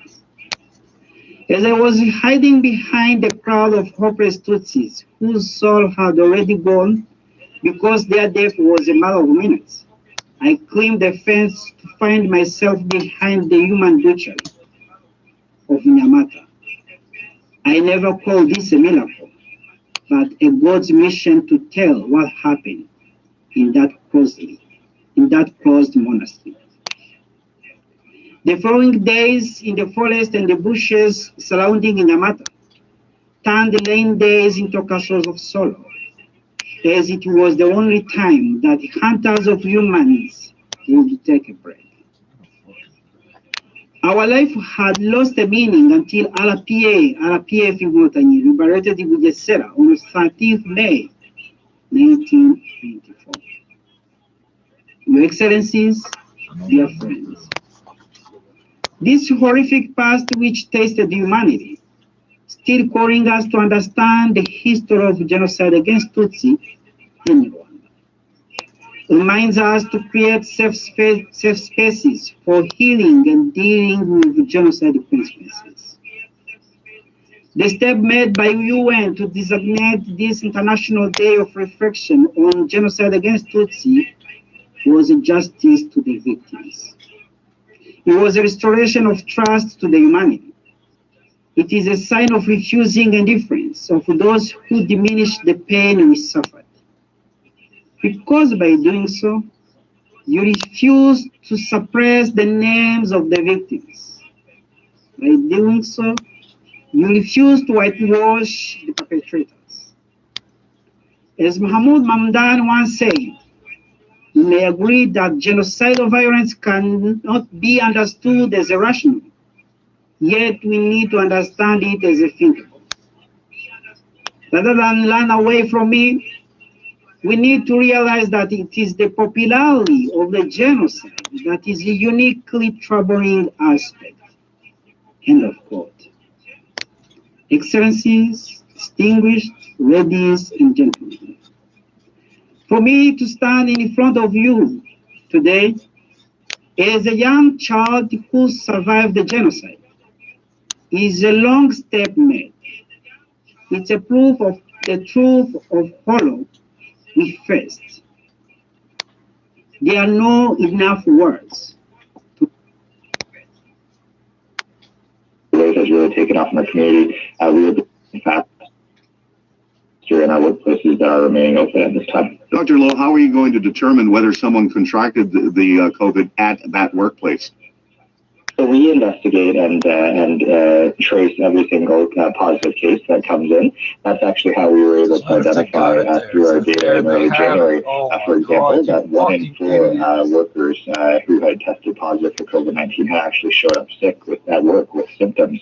And so I think what we do is once we start getting these cases reported to us, we're piecing together a bit of a puzzle when it comes to workplaces to say, all right, well, could these have reasonably be acquired in the workplace, or is there no other explanation? Basically, there's no other acquisition source identified outside the workplace. And once they get to 5, basically the goal will be 5 cases, and you're closed while we complete our investigation and try to get ahead of the variants. Doctor, are businesses required to report to field public health when there is a case in the workplace? That's not how that's supposed to be counted. In November, when we first issued the Section 22 order that's getting updated, we required that businesses reach out where there are 2 or more cases of COVID-19 related to their premise. Yeah, that was and a big also news to collaborate with investigation and contact tracing.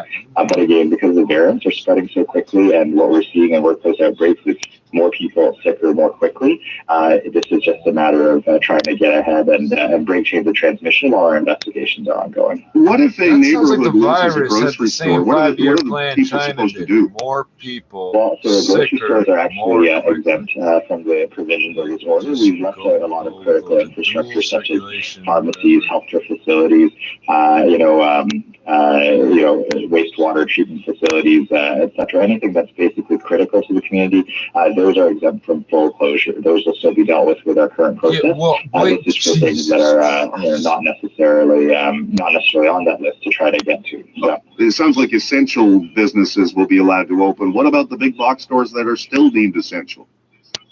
So the ones, so again, this Section 22 just identifies, a very small list of exemptions, and anything that's not within that list of exemptions could experience a full closure if they do have 5 or more COVID-19 cases that could have been reasonably acquired on their premise. Okay, Malton is under your purview. Pearson is in Malton. Why are flights still arriving from India and Brazil? No knock against those countries, but there are some serious questions being asked. I think there's a lot of things that are happening here, but the reality is outside, beyond travel restrictions, we have significant propagation within our community itself. So, I agree it's not a one size fits all, that sort of thing, but we do need to have both the travel restrictions to reduce the introduction of variants as much as possible for people to stick to quarantine. But right now in our community, we need to be working on these essential workplaces, which have really driven a lot of transmission. What if he decided they're going to put a fence all the way around the airport and you have to go through that? Even Peel, I would not be allowed to go to a different health unit. Would you support something like that in Ontario? Well, I think to the extent that people need to reduce their mobility and reduce their contact and interactions, there are measures that have been shown to be effective around the world. The reality is that we are seeing a really severe third wave that is creating thousands and thousands of cases with a significant strain on our hospital and healthcare system. So our workplace Section 22 at this point in time is one target at major outbreaks that we're seeing in our community. But certainly to the extent that we'll be watching what's happening in BC, we know that travel restrictions have had impact on mobility in other jurisdictions like Australia. So it'll be interesting to see what happens out of BC. Okay, stop watching. More action. News is the top of the hour. When we come back, he may have broken the rules playing in a park, but were the actions of an officer justified? We'll talk to a criminologist about that next. They changed that rule 3 times in 4 days. Hey, that doesn't count. Wealth management. Okay, I didn't know skate parks were closed or open.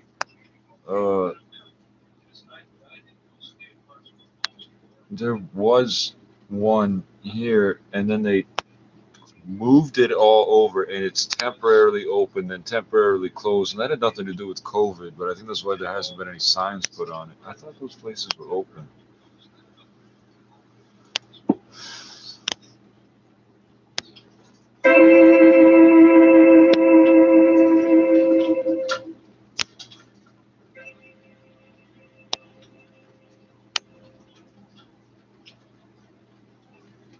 Thank you for that moving rendition that allowed us to once again honor those who were murdered and reflect on the suffering of those who survived. With some music, I would like to thank... That's a little weird, because it's not words like die within.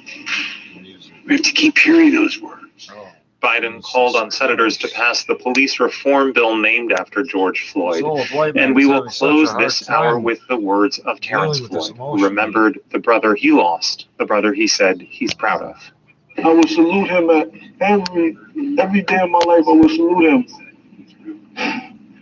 Because he showed me how to be strong. He showed me how to be respectful. He showed me how to speak my mind.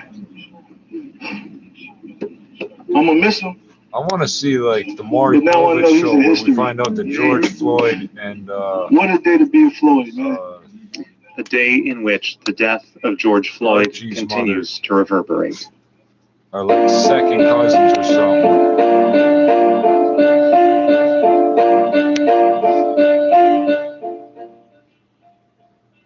Support for NPR comes this spring on Showcase. My patriarchal ancestor, Lawrence Rutherford, founded our town. The creator of The Good Place and Parks and Recreation. a long way from true equality. Even today, many countries have laws and regulations in place which discriminate against women. And there are regular steps backwards too. But increasing numbers of women around the world are standing up for themselves. The coronavirus pandemic has revealed just how big the task is. Research conducted by the International Monetary Fund revealed that recent lockdowns have been particularly tough for women. That's partly because it's women who commonly work in social roles, often as caregivers. And in 2020, there were fewer job openings in these sectors. Even in industrial countries, it can be hard for women to find work in certain sectors. It's even tougher when traditional ideals and beliefs are added into the mix. But some women in Iran are proving it is possible, like those on the island of Hengam in the Persian Gulf. For Azam, patience is of the essence. Every day she waits patiently with her fishing line out on the open sea. Her grandfather taught her to fish as a child. I think I was in the 3rd grade when I first really wanted to learn how to fish. I went out all the time back then, and we caught many different kinds of fish. Now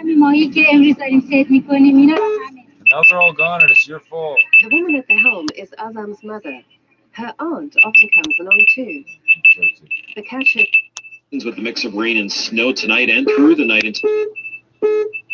Who gets excited about each and every one?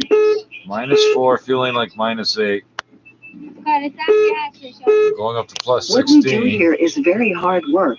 It's not work that's usually associated with women, but the women of the Hengam Island fish. Quality Bosch appliances. See Coast Appliances for details. I'm Maria Benovich, Global News Radio 642. Including armed conflicts. Global tensions that all affect the fishing community there.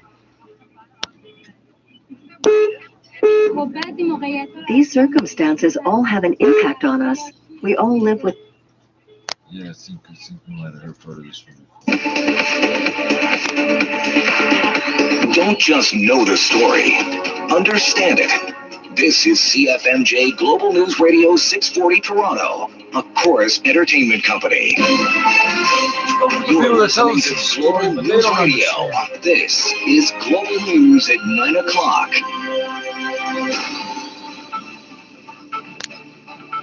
Good evening from the Global News Desk. I'm Darren Boland. Former Minneapolis police officer Derek Chauvin has been convicted of murder and manslaughter in the death of George Floyd. The jury returned their verdict after just 10 hours of deliberation. Global's Reggie Keeney has more. Jury number 2, are these your true and correct verdicts? Yes. Jury number 9, are these your true and correct verdicts? One by one, jury members in the trial of Derek Chauvin answered in the affirmative. The panel finding the former officer guilty on all charges: second-degree murder, third-degree murder, and second-degree manslaughter. A sentencing trial will take place in the future, and it's unclear if maximums will be handed out. The result of the trial marks the end of what has been a year filled with grief, sorrow, and anger as police reform moved to the spotlight and injustices against communities of color put the United States through a reckoning. Change has already started in some districts, with some states and cities working to rethink how policing should work across the United States. A collective sigh of relief met with the reality that things will not change overnight. Reggie Cicchini, Global News, Washington. Well, leading up to the verdict, droves of crowds gathered outside the Hennepin County Courthouse to await the jury's decision. Speaking with Global News, WCCO reporter Sloan Martin is amongst the crowds in Minneapolis tonight, and she describes the scene. Hundreds of people are marching throughout downtown Minneapolis, even past the boarded up buildings in the case there was unrest with a different kind of verdict, and they're pausing every so often for speeches, and really the demeanor tonight has been jubilation and celebration and relief. Well, Martin adds local residents remain on edge as they say the last time groups this size gathered in the city was when riots broke out following Floyd's death. Ontario's Science Advisory Table, meantime, is making an urgent plea for action to be taken by the province to curb the pandemic's third wave. Now, alongside accelerated vaccinations for essential workers and the closure of more non-essential workplaces, the group is also advocating for paid sick days. And after months of saying it was not its responsibility, Queen's Park now seems poised to introduce a plan for paid sick leave. Global's Matthew Bingley has more on this. For months, health experts, social advocates, and politicians have been calling on the province to address gaps in the Canadian recovery sickness benefit. It was the federal government's responsibility. That was the deal with all territories and provinces. The Ontario government has repeatedly painted this as Ottawa's problem to fix, and after complaining the federal budget didn't change the program, the Minister of Labour is hinting the province will now do something. And I can assure workers that we saw what wasn't in that budget, and I'll make sure I have their backs. Exactly what that might include, he won't say. The Minister of Health is also short on details. It was clear yesterday with the budget that it was not going to be improved by the federal government.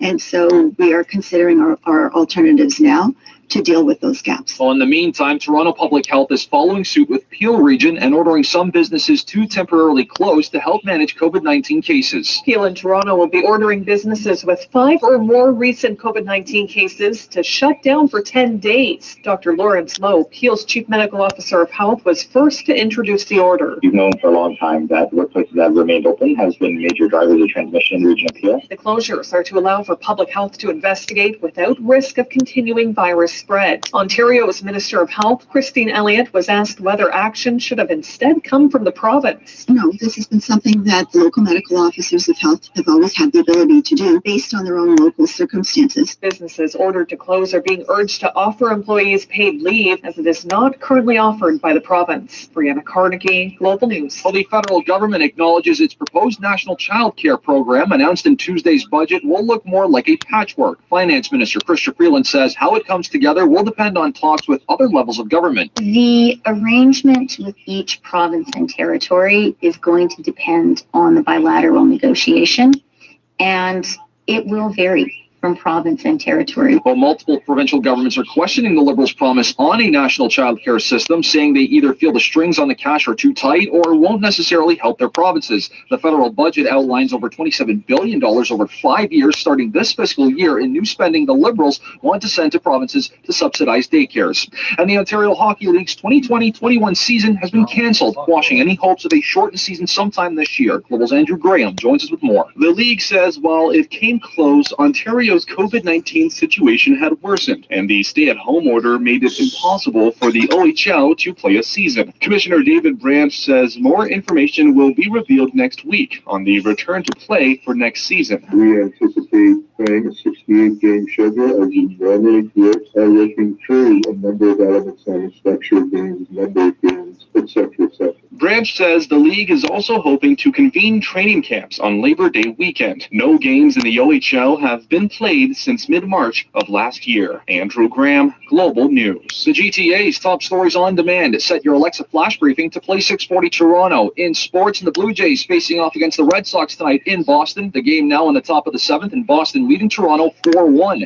And the Maple Leafs on the ice in Vancouver tonight, opening up a mini 2-game set against the Canucks. Puck drop goes moments from now. And checking your regional forecast from the Global News Weather Center, a winter weather travel advisory is in effect. Now rain shifting to snow overnight tonight with as much as 10 centimeters of snow expected in some parts, and temperatures tonight will feel closer to -6 with a wind chill. I'm Darren Boland, and this is Global News.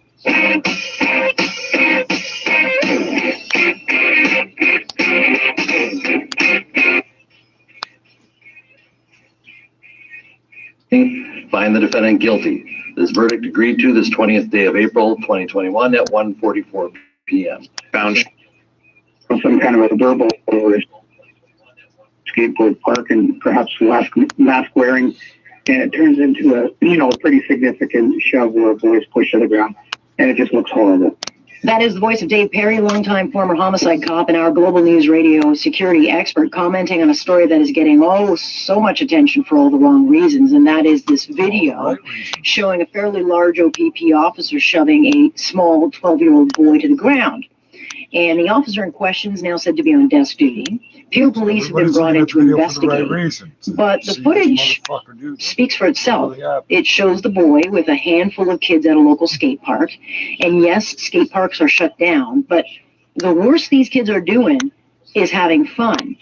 And the video clearly shows the child is stopped, speaking to the officer who is asking for his name, and while some other kids in the background got lippy, the boy in question did nothing to provoke the very aggressive shove that this officer delivered, sending him to the ground. So even if the park was closed, the question becomes, does anything justify the force this officer used? Eric Lamming is a criminology expert focused on police use of force and accountability. He joins me now. Good to have you. Thanks for having me. What was your initial reaction when you saw the footage? accountability. A concern. Anytime you see use of force incident, whether it's in person or on film, it's always concerning. It's always concerning for both the person involved and the officer. But in this case, I mean, with only the limited footage that we have, obviously each case is complex, but I mean, not much really justifies the actions of an officer pushing a child to the ground. Yeah, I mean, when I first watched it, and I watched it a few times, you kind of gasp because the boy's quite small, and there was nothing in my view that showed the boy raising his arms or, you know, lifting the scooter or anything. It's just something sent this officer, I guess, into a point of snapping and pushed it. And the problem is that it's all about optics, and there's lots of cell phones out there, and nothing to me is justified to see that kind of force being used. Of course not, and that's the thing. I mean, looking at the video, obviously it's filmed kind of right at the point of interaction, so we don't really know too much about pre-context, but regardless, the child or the young boy was not assaultive in any way. It didn't seem like he raised his arms or threatened the police officer from what we can see. So I mean, you gotta try and get into the mindset of that officer. So did they perceive a threat? Did they feel threatened in that case that would justify their actions? Only the officer can tell us that, but objectively, it doesn't appear that that's the case at all. It just seems like the officer, for a lack of a better kind of situation, didn't de-escalate it in any way, didn't have any common sense to talk to the child, right? And just kind of actions, you know, we just disregarded any of the training that officers are supposed to deal with in those situations, and just, like other people have commented, lost his cool, and you know, physical interaction took place. Yeah, I mean, that boy may have had a secret draconian power that we didn't know of, but I mean, he was a pretty small kid. But this is the concern. I mean, you know, certainly when you got a premier coming out on Friday and announcing that the police will have these special powers to kind of do what they want, and even though many police forces push back and say, yeah, no thanks, we're not going to do that, there were outliers, and are outliers, where you get certain officers, and I don't think it's fair to paint all officers like this, because I know too many good police officers out there, but there will be officers who take, you know, the power, and it can go very wrong. And so it comes down to accountability. For whatever reason, the SIU has not been brought in to investigate, and I suspect that's because maybe there's not an injury, you know, so to speak, maybe not a physical one. But Peel Police have been brought in, I guess, to find out what went wrong, and the question then becomes accountability.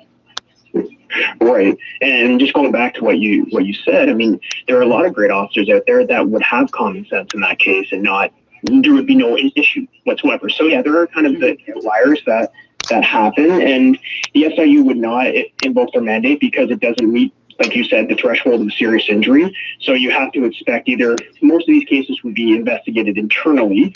So the OPP would normally investigate it. If there wasn't a video, I imagine the OPP would probably do the investigation. But because this is such kind of a heated issue right now, it's in the public, the optics allow for an external investigation. That's why the Peel's brought in, to make it look somewhat independent. But you know, it's something that I also mentioned is that police officers in Ontario under law aren't required to fill out a use of force report if it doesn't result in an injury requiring medical attention. So in terms of a physical interaction like we just saw, it didn't result in medical attention, meaning that if there was no video, this could have just gone on with the rest of everyone's lives, right? The officer may have not needed to fill out anything. So it's like, how many cases are we losing in these situations where there isn't a video of that interaction? So there's a lot more problems to the issue, I think, that the public might not be aware about, and that's one thing that we need to identify and address within our legislation going forward. Yeah, I mean, in this day and age, you know, for any officer out there, I mean, they have to, and you would think they'd go into every situation knowing full well that they are being watched at all times because everyone's got a smartphone. But, you know, in the bigger picture at play, you know, it really, it burns bridges, and so there's a loss of trust. I mean, there'll be a loss of trust with this young boy moving forward with cops. The community will lose trust with cops, and people have pointed out, you know, what if this were a person of color? I mean, you know, this does nothing to build trust at a time when we do need trust between police and communities. 100%. That's what's paramount right now is the police officers, police agencies, and community. Everyone wants to work together. They want that trust and respect. But this one incident can have repercussions just down the road that are just profound. For example, maybe the community of Gravenhurst might just totally distrust just based off this incident. Maybe this is going to cause a lot of problems with the OPP and the community there. And it could have reverberations across, the country. Just look at the U.S., all the issues going on there. I mean, that's kind of coming up here in terms of distrust and kind of the issues that we see with communities and police, not to mention just the communities of color and marginalized communities already, the problems that we have. So, yeah, this one case, I mean, it's going to just impact not just the people involved, but it's going to impact everyone that views this and it's going to have an opinion on the matter. So it's going to take a long time for kind of maybe this community to heal in that sense with trusting police again. And just on first blush, because obviously there'll be more that comes out in time, what do you think, just looking at it from afar, would be the appropriate, action at this point? Well, like you said, it's always good to take a step back, allow the investigation to unfold, and then hopefully we'll have better answers later on. But I mean, based off of what I know, there might be some internal discipline from this. The officer might be reprimanded. He might lose a day of pay. That's probably the most likely scenario in this case. I highly doubt if the officer is going to be terminated, because we've seen a lot worse where officers have done things and they keep the job even after being convicted. They still remain on the force, right? So, I mean, I'm not in a great position to say what I believe should happen, but I imagine there'll be some internal discipline, and there'll be the officer might plead guilty to disorderly conduct or whatnot under the Police Services Act. But beyond that, I don't see too much occurring from this in terms of... Albeit, let me stop you there just quickly. I mean, in any other instance, if this were on the street, this would be a basic assault. Could there be a charge of assault against this police officer? There could be. If it comes down to whether the officer felt threatened and if they have a good defense to kind of back that up, it's really difficult to determine right now. But yeah, I mean, anybody else on the street would be a charge of assault, most likely. So there are grounds for that. But in terms of, the officer could always plead to a lower issue or the lower disciplinary action within the Police Service Act. So I we'll have to wait to see, but I don't see termination or even a criminal conviction resulting from this, because an officer is justified to use force on the job, and a lot of times they have that kind of leeway or safety net in terms of getting away or allowing things to happen in certain ways. Well, certainly an interesting case in this day and age, and certainly with the police powers granted to each force to do with what they will, but we'll certainly watch it. Eric, I appreciate your insight into this. You're welcome. Thanks for having me again. That is Eric Lamming joining us here tonight. We'll continue to follow this because there are still several sides to this story, so we'll keep you up to date on this. Once upon a time, of course, this day, April 20th, would be the day of Reefer Madness. It is 420, but it has been canceled for the second year in a row. And while the pandemic's been devastating for small businesses, whenever I go out, I see a brand new pot shop opening up everywhere. And yet the black market is thriving. Why is that? We'll talk about that next. Stay with us here, Alex Pearson. Everything bad is black. Global News Radio.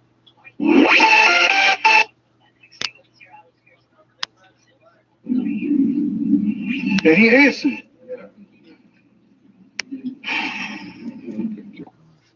Ring on the East 401.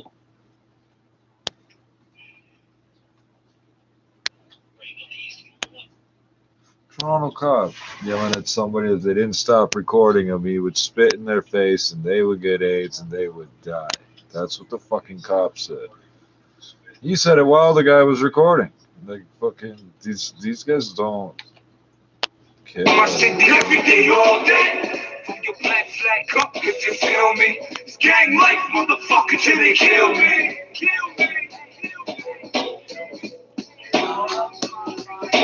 Just another day, living in the hood. Just another day around the way. Good today, how you die today. Just another day, living in the hood. Just another day around the way. Good today, we're here to stay.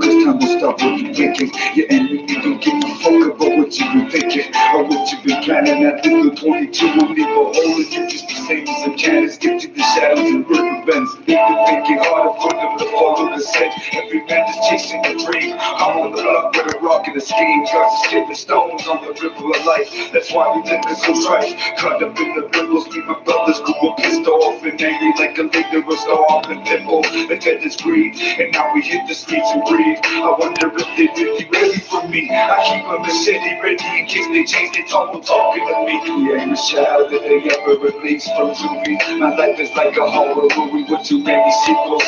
Never really got along with other people. My foster parents thought that I was evil, cause they caught me rolling Bibles in the church steeple. I wonder if God listens, and if he does he hear me screaming at the sky every time I buzz? My Muhammad died thug, whoever selling drugs. I found myself to really cut with all the other thugs, and in the end I'm just a modern day pirate disciple with Cyrus sworn to silence.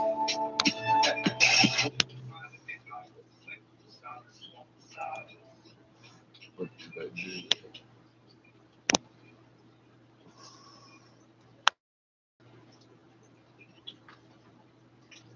They told us earlier today that the numbers reported today are low because hospitals yesterday were reporting everything by paper, writing it down on paper.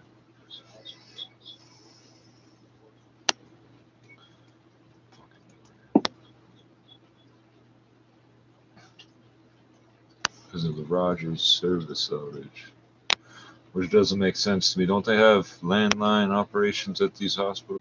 What the fuck is this?